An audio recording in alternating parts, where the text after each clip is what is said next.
আমার বন্ধুরা আজকে আযান নিয়ে কটূক্তি, আযান নিয়ে ষড়যন্ত্র, আযান নিয়ে আজকে বিতর্ক। তাকিয়ে দেখেন যেই দেশ থেকে ইসলামের উৎপত্তি, সৌদি আরবের দেশ, আমার রাসূলের দেশ, সেই দেশে আজকে আযান নিয়ে বিতর্ক। এটা কি চিন্তা করা যায়? মুসলমান একটু চিন্তা করেন, আজকে ইহুদি খ্রিস্টানদের ষড়যন্ত্র কোথায়? আজ এতদিন যুগ যুগ ধরে সেই সৌদি আরবে আযান নিয়ে কোনো সমস্যা ছিল না।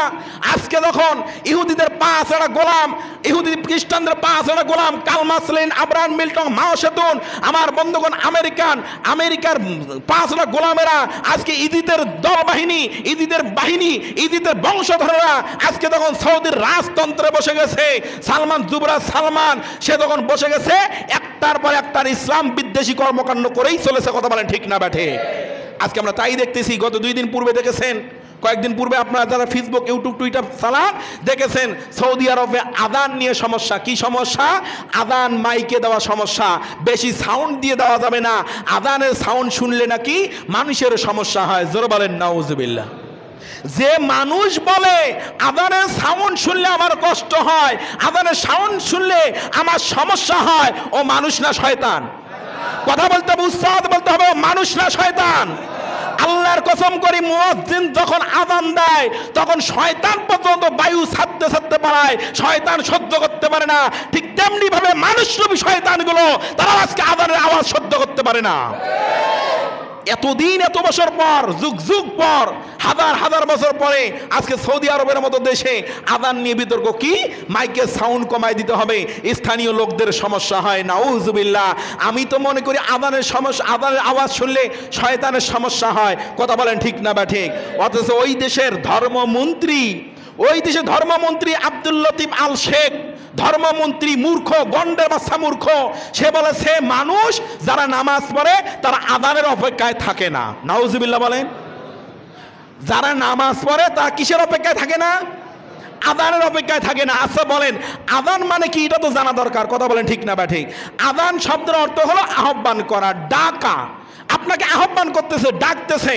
আচ্ছা একটা উদাহরণ দেই, একটা প্রশ্ন করি, আপনি উত্তর দিবেন, আপনি বুঝতে পারবেন। আচ্ছা বলেন, আপনার বাসায় আপনি আমাকে দাওয়াত খাওয়াবেন, আপনার বাসায় আপনি আমাকে নিমন্ত্রণ করবেন, ডাকবেন, আপনার বাসায় আমাকে নিয়ে যাবেন। আচ্ছা বলেন, আপনি যদি দাওয়াত না দেন, নিমন্ত্রণ কার্ড না দেন, আমন্ত্রণ না করেন, আমি যাব? কথা বলতে আমি যাব?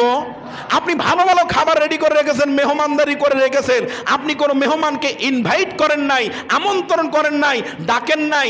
আপনার মেয়ের বিয়ে, আপনার ছেলের বিবাহ, আপনার ছেলে মেয়ের আকিকার অনুষ্ঠান, বিভিন্ন যে ভোজ অনুষ্ঠানগুলো করেন, আপনি যদি কাউকে না ডাকেন, কাউকে আহ্বান না করেন, বলেন তো কেউ আসবে? কথা বলেন না কেন? কেউ আসবে? তার মানে আহ্বান করতে হবে, ডাকতে হবে, তারপর না সে আসবে। কথা বলেন ঠিক না বা ঠিক? আযান মানেই হলো আহ্বান করা, ডাকা। মুয়াজ্জিন যখন বলে হাইয়া আলাস সালাহ, নামাজের দিকে আসো, কাম টু দ্য প্রেয়ার, হাইয়া আলাল ফালাহ, কাম টু দ্য সাকসেস, কল্যাণের দিকে আসো, তখন মানুষ ব্যবসা বাণিজ্য সব কিছু বন্ধ করে নামাজের সময় উপস্থিত হয়। কথা বলেন ঠিক না বা ঠিক?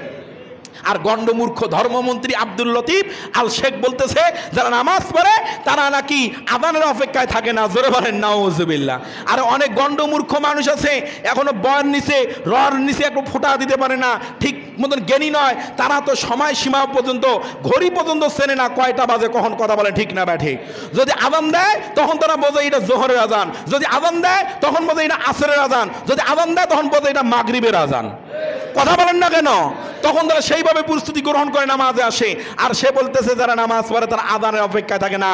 আমার বন্ধু, আর এই ষড়যন্ত্র কিন্তু এখানে নয়, ষড়যন্ত্র মূল গোড়ায় কালমাস লেনিন, আব্রাহাম মিল্টন, মাও সেতুং, নরেন্দ্র মোদী, অং সান সু চি, এদের তৈরি করা মতবাদ যারা বাস্তবায়ন করতে চায়, এই যেমন ইজিদের বংশধর আজকে সালমান, যুব সালমান, সে ক্ষমতায় বসে আজকে একের পর এক ইসলাম বিদ্বেষী কর্মকাণ্ড করেই চলেছে।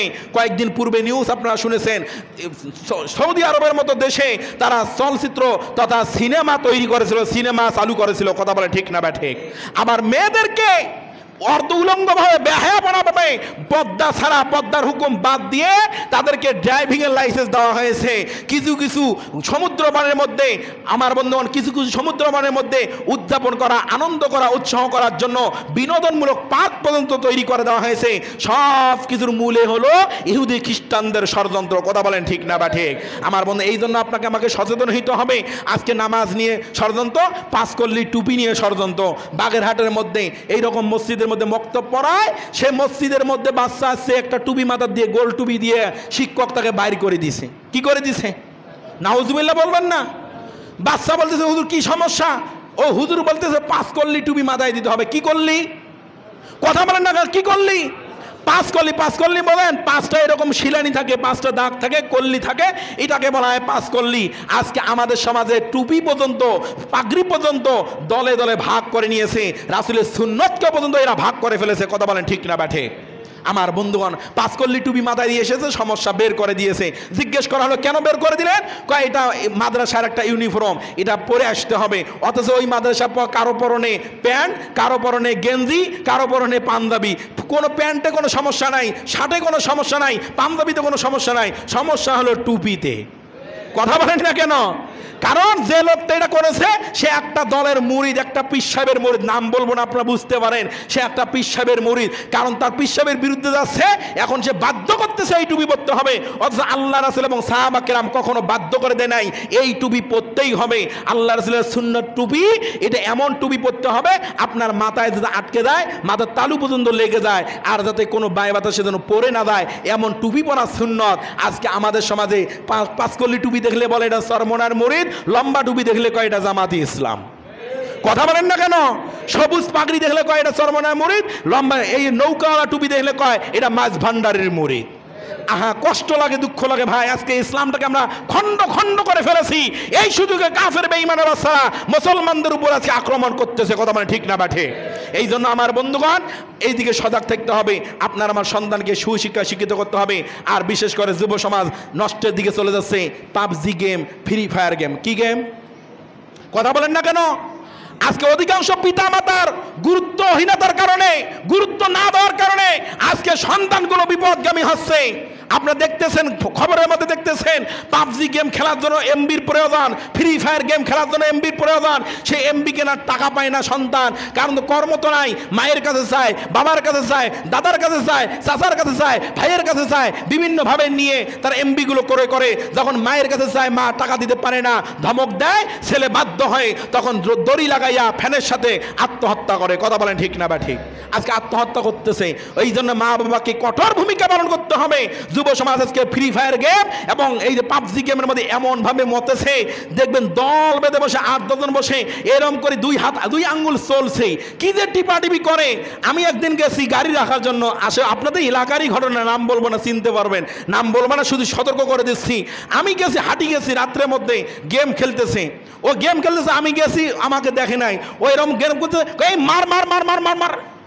আমি তো চটকি উঠছি, কিরে কি আমাকে কে মারতে চায়? তাকাই দিই, সামনে ছেলে যুবক, এই গেম খেলতে মার মার মার মার। আমি আস্তে যাই, কিসের মার মার মার? পরে দেখি গেম খেলতেছে, পরে আবার বলতেছে তুই এটা কর, ওইটা কর। কথা বলেন ঠিক না ব্যাঠি? আজকে দলবদ্ধ হয়ে এই গেমগুলো খেলতেছে। আপনার যুব সমাজ আজকে কোথায়? আপনার ছেলে মেয়ে আজকে চরিত্র কোথায় যাচ্ছে? এই জন্য আমার বন্ধুগণ, যুব সমাজ একটু সতর্ক হয়ে যাওয়া বাদান। বিশেষ করে মা বাবার উপর যেহেতু কথা হচ্ছে, প্রত্যেকটা মা বাবার উপর দায়িত্ব কর্তব্য হলো সন্তানকে দ্বীনের পথে চলা।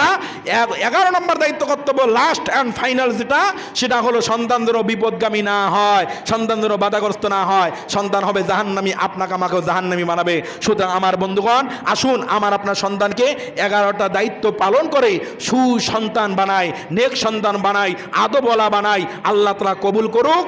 প্রত্যেকটা পিতা মাতাকে যথাযথ দায়িত্ব পালন করার তৌফিক দান করে। আল্লাহুম্মা আমিন।